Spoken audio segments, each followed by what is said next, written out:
All right. So, as y'all already know, I am a Sanders family fan.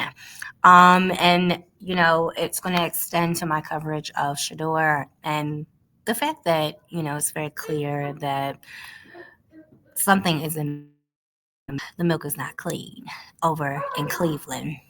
Um, uh, Footage has surfaced of the offensive line not not really supporting him and doing their job, and you can see them whiffing on a couple plays. This has been happening since he has been QB1, and I'm going to play a video here. That basically goes over that. This guy, he already called out the O line, and the O line, one guy in particular, is now responding. So let's check it out.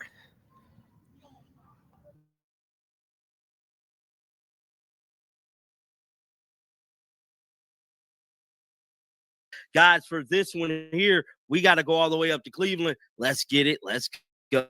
For real? Somebody call me Junior too.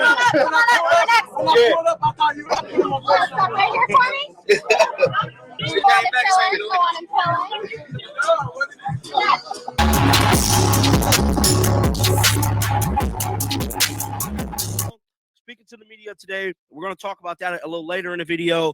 We had some footage that surfaced today that was groundbreaking. I mean, groundbreaking footage. We're going to jump right into it, man. I'm going to show y'all this video again because this is how bad this is, bro. So, in the Browns' last game, there was footage of the Browns' offensive line. Look, bro, I just got to be honest. Looking real damn spooky, looking suspect. And I'm on y'all, bro. Every chance, watch this. I was looking for Shedeur film when I came across the worst fourth down attempt. It is 4th and 1, bordering on the red zone, and I want to direct your attention to right tackle Jack Conklin, because who told him to do this? Right. What is that? The Superman whiff? My man. Aside from that, that's a false start in the backfield. He gets set in motion, and that's a false start right there. Doesn't get called, whatever. Lastly, let's look at left guard Big Joel Bitonio, because he equally whiffs. I feel like we've all been there. You go to the doctor, you get your blood drawn, and then a week later you hear, yep, everything looks good. Drink a little more water and walk a little bit more. And that's it. There's no break.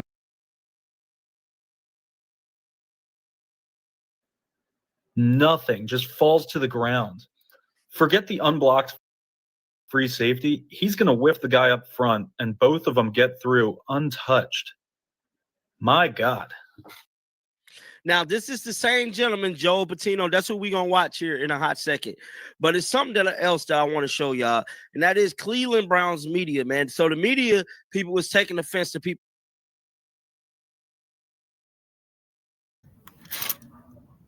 Okay, so we can clearly see that the O line is not blocking Shedeur. And as we're going to see next, the PR, I guess, for the Browns, they're getting upset because people are calling them out. And I feel like we need to continue doing so. We need to continue to call out things that don't sit well, things that are not right, and things that are questionable. Why would they not block him? And it's not just one player, it's multiple players that are not blocking. Not only could he get hurt, but obviously they can't even run plays. They're trying to sabotage his success. That is what is happening right here. Let's continue.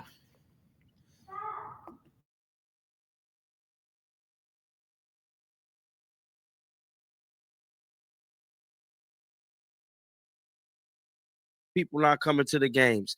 So let me get this blown up for you guys. So I don't know this guy's name. This real quick, because he basically said that, they're not getting the same media attention as Boulder did, like with the celebrities, the rapper. Hell, even me, I ain't been to Cleveland. I was part of that. But you got to look at everything that has happened between Shedeur getting drafted till now. Yes, Shedeur hype is a bunch of internet hype. It is. But one thing about it is a lot of people No, y'all racist as hell. And they ain't coming to Cleveland. How y'all did Shedeur was dirty, foul, and nasty. And guess what? Y'all is not finna benefit economically for y'all flaws. See, Boulder benefited economically from Coach Prime and Shedeur and Travis Shallow and the whole game.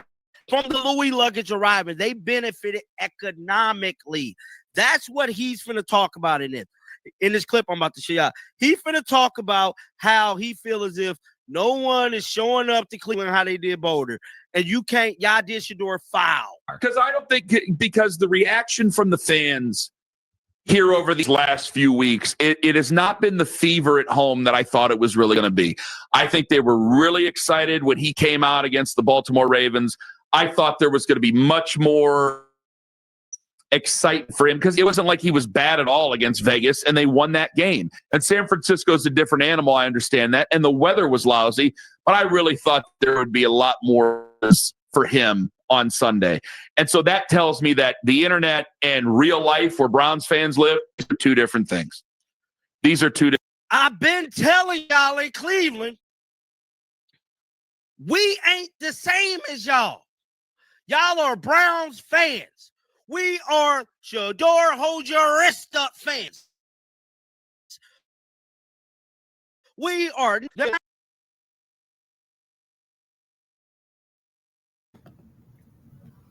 So yeah, I am in complete agreement with him. We are not Cleveland Brown fans. In fact, I really don't know anyone who is a Cleveland Brown fan. We are here for Shedeur, and if you guys are not going to treat Shedeur fairly, then we have to go, and we're not going to come out and show up and support. Boulder is a whole different thing. It was a cultural thing. It was a whole different thing. Y'all dogged Shedeur in the draft. You dogged him when he got on the actual team. You continue to dog him. So why would we show up? Why would we pay for a flight? Why would we pay for a hotel? Why would we pay for a ticket? No. The answer is no. All right, so that's pretty much what I want to talk about. I want to get to the part of the video where the O-line has responded. Give me 1 minute.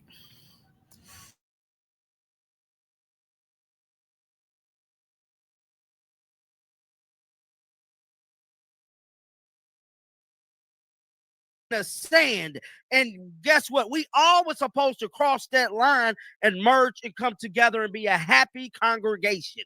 Well, I'm here to tell you, we could not be a happy congregation how Boulder went down because y'all in the media was playing with Shedeur name.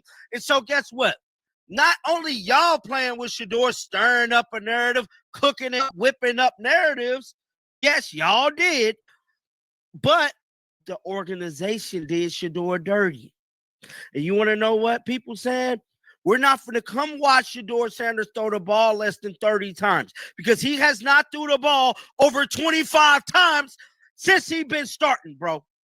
Dylan Gabriel had 52 pass attempts versus the Jets. And you going to tell me, Shedeur, a passing quarterback, will not get more than 25 pass attempts?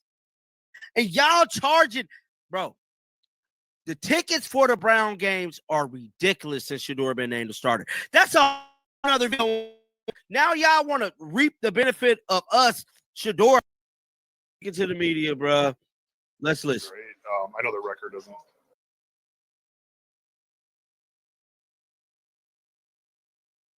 Are you wearing 7 layers and still freezing your man nipples?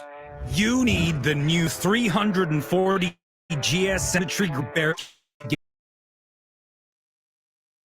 Record doesn't, show stuff. But I think their defense overall has actually been pretty solid.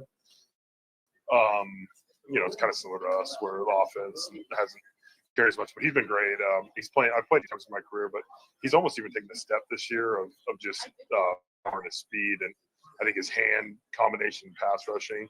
But no, he's playing great. He's definitely, a straw on defense. So something we have to, focus on. Does he go both sides? Yeah, he plays the 3 technique most of the time, but he'll line up at the shade, he'll line up at the 5. And true pass situation, he kind of gets to pick where he wants to go. But he plays on the right and the left. So I think all the interior guys, there's been a few that he lines up on the outside. Everybody will get get their hands on him a little bit.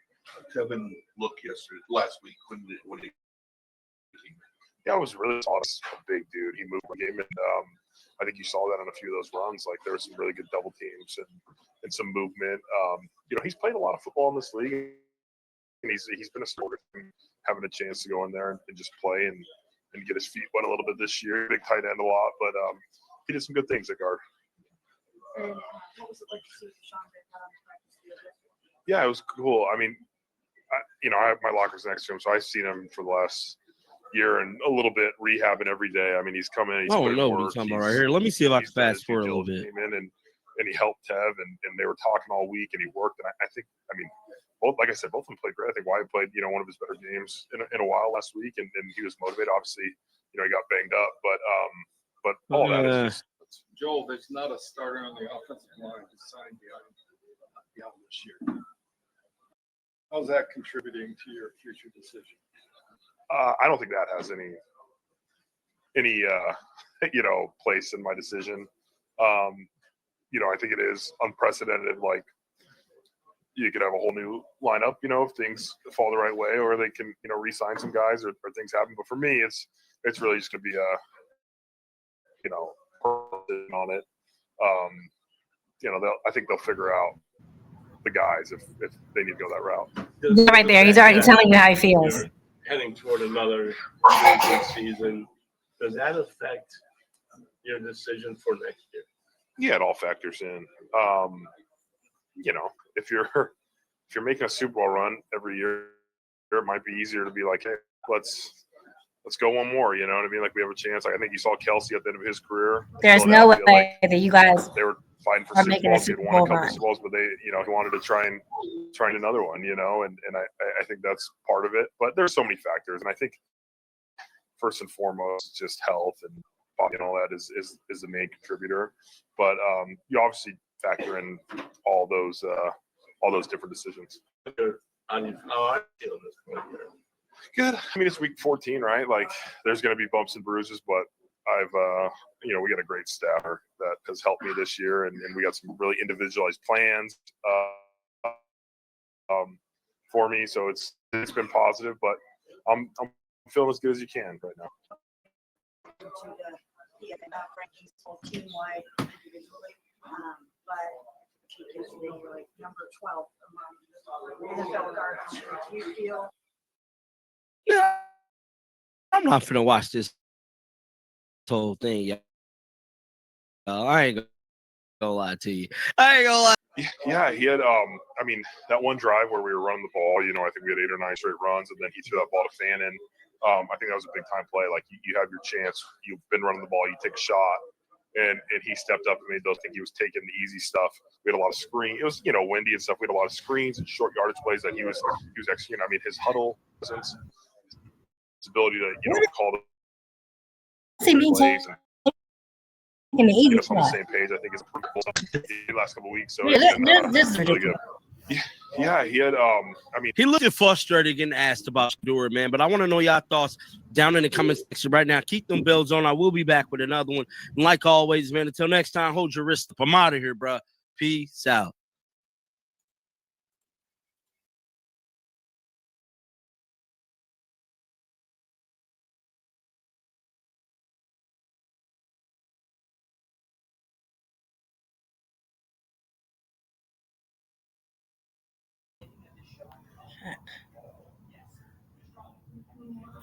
All right, so as we see, he really had no.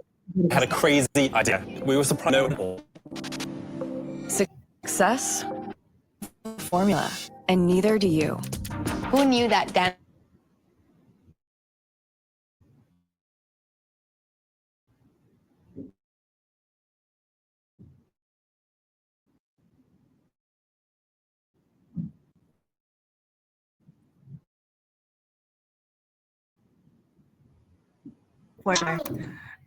At all.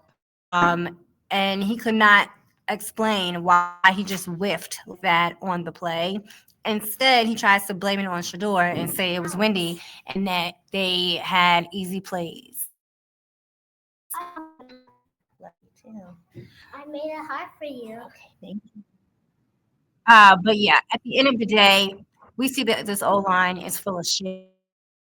And I'm hoping fans can continue to apply pressure on the Browns media, and on people like him who clearly don't see it for sure. All right, y'all. Like the video.